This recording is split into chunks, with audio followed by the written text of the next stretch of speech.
দীর্ঘ ৫ দশকেরও বেশি সময় ধরে ঘাস আর জঙ্গলে ঢাকা পড়ে থাকা একটা রানওয়ে, যেখানে একসময় গর্জন করত বিমান, আজ সেখানে নীরবতা। কিন্তু সেই নীরবতা ভাঙতে চলেছে মৌলভীবাজারের কমলগঞ্জে অবস্থিত শমশেরনগর বিমানবন্দর। দক্ষিণ পূর্ব এশিয়ার এক সময়ের বৃহৎ এই বিমানবন্দরটি আবারও প্রাণ ফিরে পেতে চলেছে।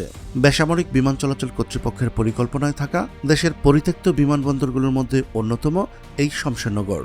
প্রবাসী অধ্যুষিত মৌলভীবাজার আর হবিগঞ্জের লক্ষ লক্ষ মানুষের বহুদিনের স্বপ্ন, সংসদে বারবার উত্থাপিত দাবি অবশেষে কি বাস্তবে রূপ নিতে চলেছে?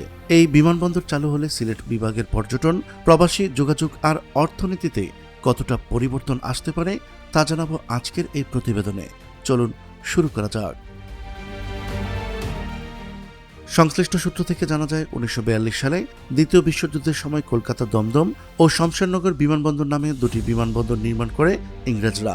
শমশেরনগর চা বাগানের ৬২২ একর ভূমি অধিগ্রহণ করে বিমানবন্দরটি গড়ে তোলা হয়। পরবর্তীতে স্বাধীনতার পর ১৯৭২ সালে বিমান সংকট এবং অবকাঠামোগত সমস্যার কারণে এটি সম্পূর্ণরূপে পরিত্যক্ত ঘোষণা করা হয়। স্বাধীনতার পূর্ব পর্যন্ত বিমানবন্দরটিতে পাকিস্তান ইন্টারন্যাশনাল এয়ারলাইন্সের নিয়মিত অভ্যন্তরীণ বিমান ওঠানামা করত। তবে গত কয়েক বছর ধরে এই বিমানবন্দর চালুর দাবি জোরালো হয়ে উঠেছে। মৌলভীবাজারের ৩ আসনের সংসদ সদস্য এম নাসির রহমান জাতীয় সংসদে এই দাবিতে নোটিশ উত্থাপন করেন। জবাবে বেসামরিক বিমান পরিবহন ও পর্যটন মন্ত্রী আফরোজ খানম রিতা জানিয়েছেন, বিষয়টি নিয়ে ফিজিবিলিটি স্টাডি চলছে, সেটি শেষ হলে সিদ্ধান্ত নেওয়া হবে।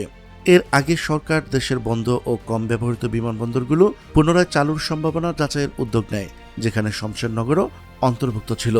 প্রাথমিকভাবে অবকাঠামো উন্নয়ন, রানওয়ে সম্প্রসারণ এবং যাত্রী টার্মিনাল নির্মাণের প্রস্তাব আলোচনায় পর্যায়ে রয়েছে। মৌলভীবাজার আর হবিগঞ্জ এই দুই জেলাতেই প্রবাসীর সংখ্যা প্রচুর। শমশেরনগর বিমানবন্দর চালু না থাকায় সবচেয়ে বেশি ভোগান্তির শিকার হচ্ছেন প্রবাসীরাই, যাদের এখন ঢাকা বা সিলেট বিমানবন্দর হয়ে দীর্ঘ সড়কপথ পাড়ি দিতে হয়। বিমানবন্দরটি চালু হলে প্রবাসী অধ্যুষিত মৌলভীবাজার, হবিগঞ্জ সহ আশেপাশের কয়েকটি জেলার মানুষ উপকৃত হবেন। চালু হলে কি পরিবর্তন আসতে পারে? সিলেট বিভাগ ইতিমধ্যেই চা বাগান, লেবু, আনারসের বাগান আর হাওর পাহাড়ের প্রাকৃতিক সৌন্দর্যের জন্য পর্যটকদের কাছে আকর্ষণীয়।